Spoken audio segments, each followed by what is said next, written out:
Welcome to Inspired Conversations. I'm your host, Diane. This is our very first show, and we are so excited to be here. So the first question is, what's the show about? Well, we're going to be having inspiring conversations, but we're going to be having topics that are really important for today's shifting culture. There are so many changes going on in the world today. So many of us are saying, I don't know what to think. But we're inundated with information. We are in the middle of the networking age. What does that mean? We're plugged in, tuned in, turned on 24 hours a day, 7 days a week. And it's not really working for us in many ways. So the first show is going to be about setting up healthy boundaries and how do we do that.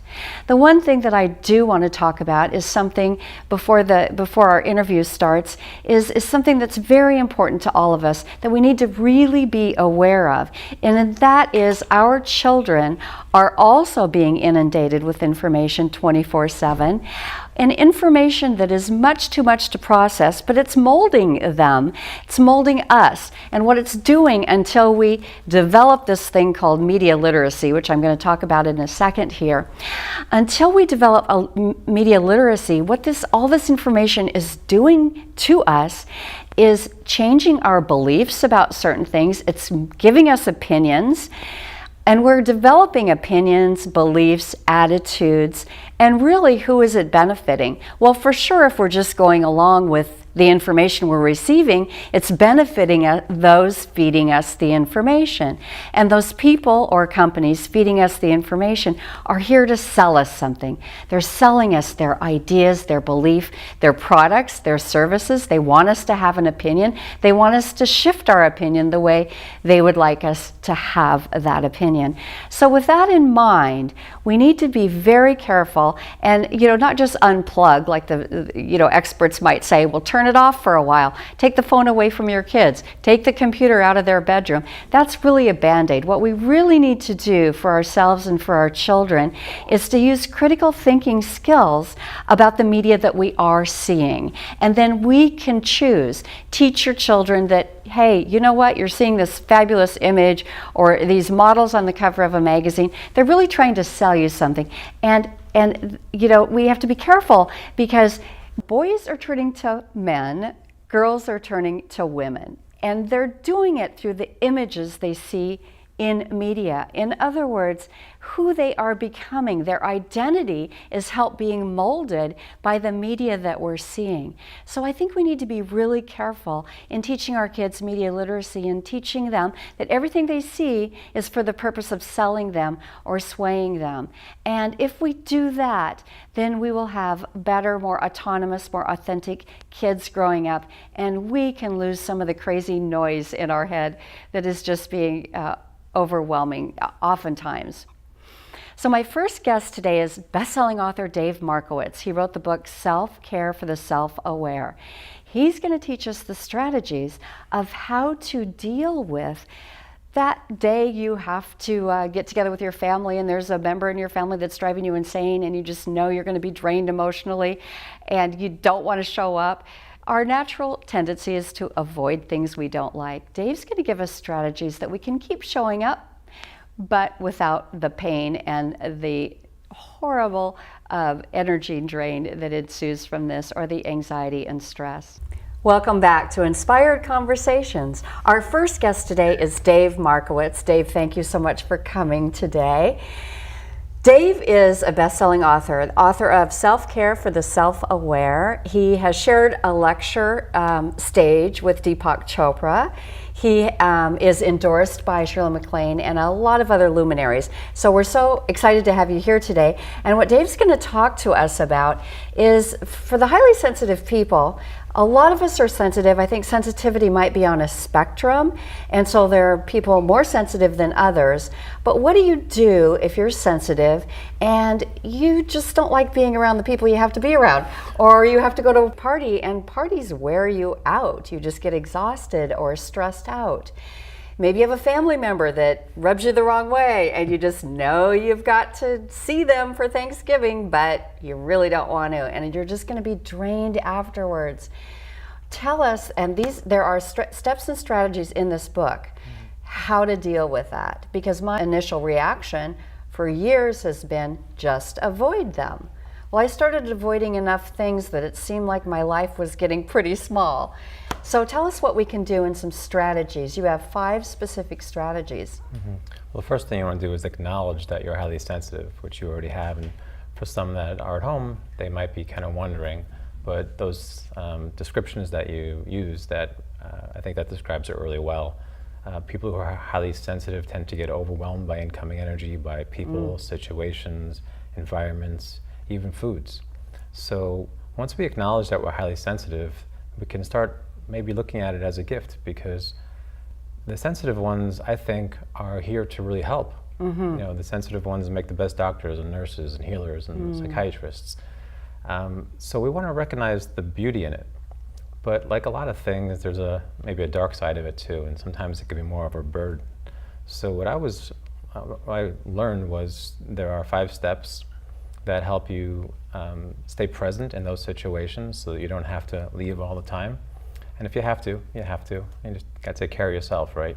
Well, yeah, and before I accepted that this is what I had or what I was punishing myself all the time. It was like beating myself up, and I think people do that. They say, what's wrong with me? Right. Like if you think, I should go to this event, I don't want to, what's wrong with me? So the fact that you're not blaming yourself or feeling small or bad about yourself is in itself is a great thing. Absolutely. There's nothing wrong with you, okay? There's nothing wrong with you. I think it's a beautiful according thing. to some people, but we won't talk to those people. A lot of people, and maybe you heard this yourself, growing up, or maybe even recently, things like "you're too sensitive," "get over it," and those are the key words. No one ever relaxes when they're told to relax. Right. When you're irate, someone says relax. The last thing you want to hear is someone saying that. It's the same kind of thing if you're really sensitive. You don't want to make it sound like a negative thing. And if there are people in your life that want to make you feel bad for it, that's really a reflection of their own perspective.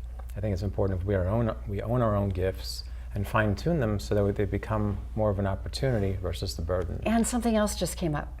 So what if we're a parent and don't consider ourselves highly sensitive, but our child might be, and we're saying to them when they come home from the playground or come home from school, they're showing just they're upset about something that someone did to them. And if you don't acknowledge or realize they're highly sensitive, not only are you're not giving them skills that are in this book, you're shutting them down. You're telling them to just get over it. And there's so much bullying going on. And so I can see how kids, they get shut down. And if they're highly sensitive, this could be a source of some of this, damaging behavior. Absolutely. I think at our core, most of us really want validation. It might show up in different ways. Anytime we're told that we're broken or we're doing something wrong, it kind of creates these little scars, I think, maybe on our soul or some parts of ourselves that make us feel smaller and maybe less than we could be. So I think it's really important to validate our children and listen to them, really see what they're saying and really feel what they're saying. And if they're hurting, acknowledge that, okay, it's okay, you can have your feelings. And then, of course, once they're acknowledged, when they feel acknowledged, then you can give them steps and remind them of, what's behind someone bullying you, that it's not to be taken personally, and, depending on the kid's level of awareness or age, using different words. But, parents, I think there's a lot of pressure to do the perfect job. I think that doesn't help either. So if you really feel into the moment, my experience is the right words always come to you. So parents, it's just an invitation to slow down also, and to listen to what the children are saying and really validate them, validate their experience, validate that they're human and that feelings are a good thing. Neil Donald Walsh says feelings are the language of the soul. So Yes. Why do you want to shut those down? Right. That can be very detrimental to shut them down. And so a lot of parents don't give advice to their kids other than get over it because they really don't know. So in this book, Self-Care for the Self-Aware, there are strategies that not only people can use, but parents can teach their kids if they suspect that they might be highly sensitive. Absolutely. Okay, what's number 2? Strategy number 2. Well, first one, actually, 2 is, we'll get to 2. Okay. 1 is very long, okay? Okay. There's a lot of aspects of number 1. Ultimately, number 1 is not just recognizing, but seeing what that does. So if someone is highly sensitive, they tend to be very cautious. Sometimes we feel like we're walking on eggshells. And we tend to do things out of guilt or out of fear or even shame. And we do things out of responsibility a lot as well. And we want to recognize what these things do. Now, on a physical level, they affect our immune system. It makes it less able to fight what it's meant to fight. Metaphysically, it affects a lot more than that. Energetically, we become much smaller and constricted when we're doing things from a place of responsibility, from guilt and fear. Basically, it creates a lot of resentment within the body. But aren't there so many things as an adult? We have a job, we have to go to our job, we have to do these things. So, but even if we don't want to, right? So are you saying that that is kind of attacking our immune system? It can. It really depends on your attitude going in. Now, some responsibility, obviously, like with jobs and parenting, is very important. I'm talking more of a metaphysical responsibility that people who are really sensitive tend to take on these kind of things from other people. So one of the things I like to compare it to is if everyone's soul has a path, we can walk with them, but not for them. And when you do things from guilt, fear, and shame, it sometimes creates this very much like a sponge type of existence where you start walking everyone else's path for them, and it can get you really tired, obviously, right? So ideally, we really recognize these things and slow down enough to see, okay, I'm good intention here, I'm a good person, I'm caring, I'm nurturing, I want the best for my child, I want the best for myself, my partner, and my work associates, etc. And that's great, but what's the energy underneath it? Is it one from, I have to do this, I really need to do this, I should do this, or I'm a bad person? That's very restrictive. And then resentment comes in. That's the big word right there. All of that leads to resentment, and that's ultimately what creates a lot of constriction in your energy fields. So like in acupuncture, they talk about, we have meridians, and the energy pathways are always, they're always there, but ideally they're moving just like a river. If they're stuck, that's when pain and illness occur. So we want to do things that we can on our own to make sure those rivers and streams are still flowing and flowing at their best. Okay. Well, I think I got it, and thank you for you know, kind of showing me the way, because I'm sitting there thinking of real life in the material world, and I've got to do this, and you know, we do oftentimes live in such fear that we don't think of going inside and really tuning in with ourselves. So it's a really good reminder. Slowing down is the best thing you can do to really feel into your body and see what's going on. And see, am I doing this from a place of this pattern, this conditioned belief system that says, I have to do this, I should do this, or I'm a bad person? Or the other part of step one is really the alternate, is doing things from a higher perspective, what I might call a higher truth, or true compassion, or your heart space. And obviously, if you're in those kind of places, it's a very different experience. You're much more open, your rivers and streams are flowing. So maybe we can shift that feeling of resentment and anger because we think we have to do it, and if we do have to do it because it is part of our job, we can maybe fold into it and change our attitude about it. Absolutely. Woo, that feels good. Can we get to number 2? Because I'm so excited about number 2. Absolutely. Okay, tell us about strategy number 2. Okay, strategy number 2 is called the keyhole. And this is very interesting in that it was shown to me in a meditation, and it made a lot of sense in that normally someone's really sensitive, we kind of put up walls. In fact, there are lots of books and workshops and well-meaning practitioners that talk about separating yourself from the person, your crazy uncle at Thanksgiving, etc., your boss that you don't want to be around. You're separating yourself. And the mind says, well, that's a good idea. I don't really want to be part of their experience. So if I separate myself and put up a sort of a wall, I don't have to take on any of their anything. I can really just sort of be pretty distant. But sometimes that gets really tiring because it's almost like you're doing this all the time. It's like you're saying no to the universe. And my belief is the universe is always trying to gift us with what we need. That's information or healing or whatever it might be. And now we're doing this to all of that. Like because that's the only skill we have. It's either yes or no. And that's really all I knew. So it's like I was really good at saying no to people, no to experiences I didn't want to have anymore. And all of a sudden, I was saying no more than yes. And I wondered, wait a minute, what's wrong with this picture? Exactly. Some no's are really good, really important. Absolutely. You should state what's true. Yes. That kind of goes back to step 1 a little bit, where you really feel into your experience and say, is this in my best interest to do this? Or how can I do this if I have to do this? Can I do it from a place of compassion versus that resentment. So it really is a little bit of a mind game that you play with yourself. And then, everything shifts from there. But as far as the preventing, like you're talking about, saying no too much, this is what happens, right? We put up these walls. And a lot of books also tell you to put up those walls. Yes, right. And it makes sense, so we do it, but then we wonder after a couple of years, why do I feel really tired? Why am I read all those books, and I did this, so that's where I got, right that's there. That's what you got, exactly. So hopefully mine will correct that, gently coerce. I did read the book, and I do recommend folks get this book, Self-Care for the Self-Aware. I did read it, and this keyhole experience really helped change my life. Awesome. Well, the more technical aspect of it is, instead of saying no to the universe, start saying yes. But it's really important now, because if you just walk into a place that's very difficult and you say yes right away, you might get overwhelmed. But what you want to do is visualize it coming in. The energy. Yeah, feel it. That is going to be that you perceive as negative or something that you don't want. Right. Okay. Because in that stream of energy is also the good things that you want, your intuitive guidance, etc. So, but instead of taking it in and keeping it like most sensitives do, which is what that wall creates, the sense of responsibility makes us want to keep what's there and say, okay, I got it.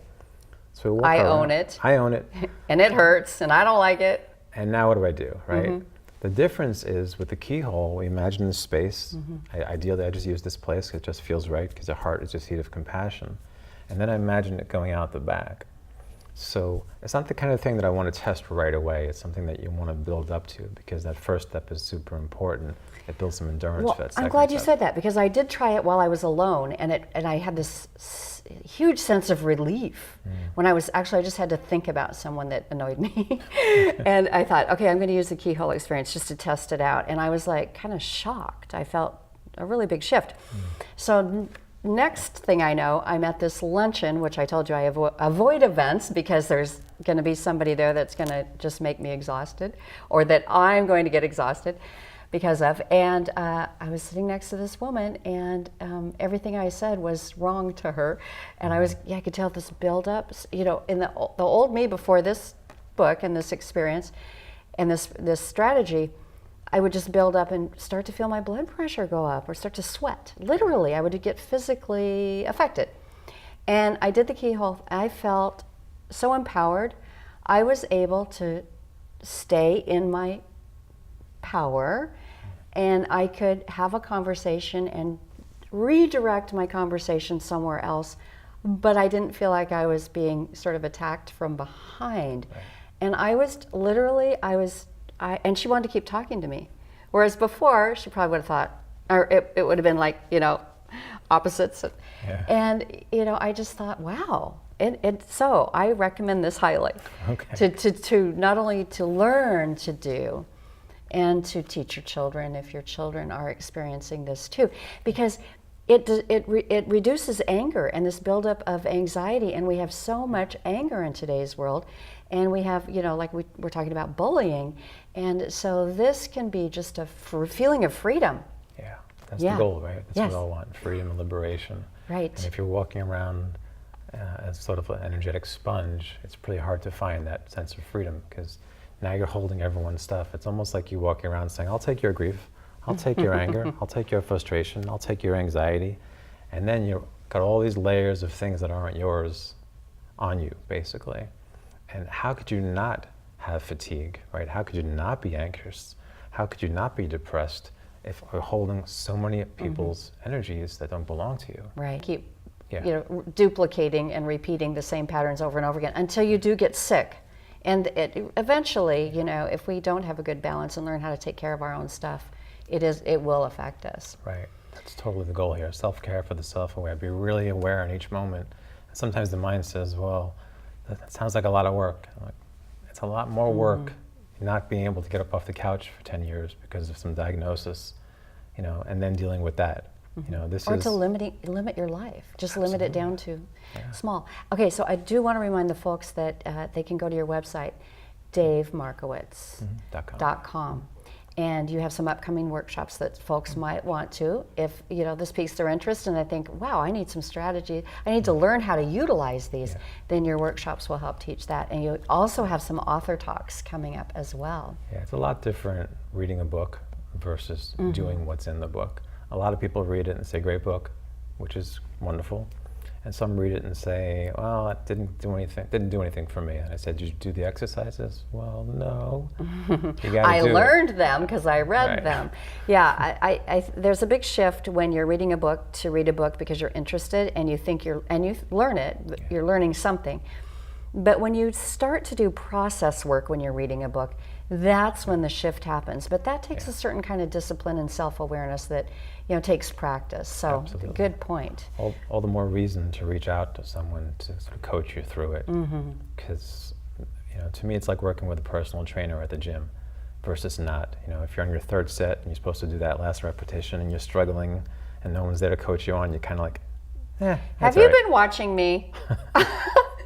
With a trainer, 3 sets. Without a trainer, 2. Yeah, the trainer is there to really, sort of pump you up. When it hurts, I stop. Okay, enough of that. Okay, now moving on, we have another strategy. Yeah, so the first 2 are more about prevention. And I think those are as important as the healing aspects of it. Because basically, the people I see have been on this sort of hamster wheel of looking for practitioners, doctors, different modalities, different books, and they're exhausted. They're just tired of looking, and I get that. And at the same time, if you're highly sensitive, you need tools for someone who's highly sensitive, and that's what this book addresses. Right. So the first 2 about prevention, very important, and because even if I or anybody were able to do the most amazing energy healing in the entire universe, whatever that might look like, all your symptoms gone in a few minutes, if you don't learn how to prevent well, you're going to recreate everything else that was just done. So there's maintenance work that goes. You don't go to, you're not like a car where you drop yourself off at a shop to get fixed and you're fixed. Right. More like brushing your teeth. Takes Ideally do that a few times a day, right? Yeah, takes some work. Yeah. So and we have strategy number, what number are we on? 3 is next. I'm having so much fun. Okay, 3 is next. So the first 2, again, prevention. Step 3 is the first step in what I would call the healing aspect of it. And I call it the body scan. And in a similar way to earlier on, we're talking about slowing down. It's very hard to do anything if you're rushed. People think they can multitask well. Most really can't. And that's not disrespect to those that can. It's just a recognition of be aware of what's true, what's not true. Be in the moment, and then see what can be done in that moment.